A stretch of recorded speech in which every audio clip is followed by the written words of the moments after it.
ท่านสอนไซศรีพันดอนนายกรัฐมนตรีได้พบปะกับ3นายกรัฐมนตรีลาวเวียดนามกัมพูชีอยู่นครหลวงพนมเปญ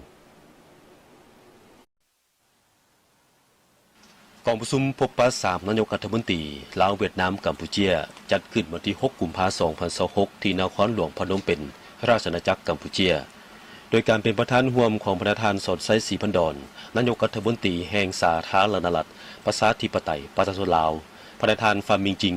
นายกรัฐมนตรีแห่งสาธารณรัฐสังคมนิยมเวียดนามและสมเด็จฮุนมาเนตนายกรัฐมนตรีแห่งราชอาณาจักรกัมพูชีการพบปะครั้งนี้มีขึ้นภายหลังกองประชุมสุดยอดผู้นำ3พรรคการเมืองครั้งที่4ระหว่างพรรคประชาชนปฏิวัติลาวพรรคคอมมิวนิสต์เวียดนามและพรรคประชาชนกัมพูชีซึ่งเป็นกลไกการร่วมมือยุทธศาสตร์อันสำคัญยิ่งเพื่อเพิ่มทวีและหัดแน่นสายพัวพันมิตรภาพความสามัคคีและการช่วยเหลือซึ่งกันและกันที่มีมูลเชื่อมาแต่ดุนนานของ3ชาติอินโดจีนในโอกาสดังกล่าว3ฝ่ายได้ตีราคาสูงและมีความเป็นที่ยินดีที่เห็นว่าสายพัวพันมิตรภาพและการร่วมมือรอบด้านระหว่าง3ประเทศได้มีการขยายตัวอย่างต่อเนื่องอันพ้นเด่นเป็นการร่วมมือด้านการเมืองป้องกันชาติและป้องกันความสงบที่มีความใกล้ชิดสนิทสนมและมีความไว้เนื้อเชื่อใจกันในระดับสูงพร้อมเดียวกันนี้3นายกรัฐมนตรีลาวเวียดนามกัมพูชีได้เห็นดีเป็นเอกภาพในการพันขยายผลของกองประชุมสุดยอดผู้นำ3พรรคด้วยการชี้นำและสุกยู่คะแนนการที่เกี่ยวข้องของตนจัดตั้งปฏิบัติให้เกิดผลเป็นรูปธรรมอย่างมีประสิทธิผลสูงสุดเป็นต้นเป็นการสุกยู่การเชื่อมโยงทางด้านโครงสร้างพื้นฐานพลังงานและเศรษฐกิจด้วยการเร่งรัดการก่อสร้างและปรับปรุงเส้นทางคมนาคมขนส่งและระบบโลจิสติกส์เพื่อเชื่อมโยง3พื้นฐานเศรษฐกิจเข้ากันก็คือสร้างเงื่อนไขอำนวยความสะดวกและนโยบายส่งเสริมการค้าการลงทุนและการท่องเที่ยวร่วมกันโดยเฉพาะแม่นอยู่บรรดาแขวงที่มีชายแดนติดจอดกันเพื่อยกระดับชีวิตการเป็นอยู่ของประชาชน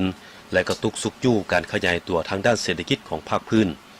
นอกจากนั้น3ฝ่ายยังได้เห็นดีจะสืบต่อประสานสมทบกันอย่างแน่นแฟ้นแลกเปลี่ยนข้อมูลข่าวสารอย่างเป็นปกติ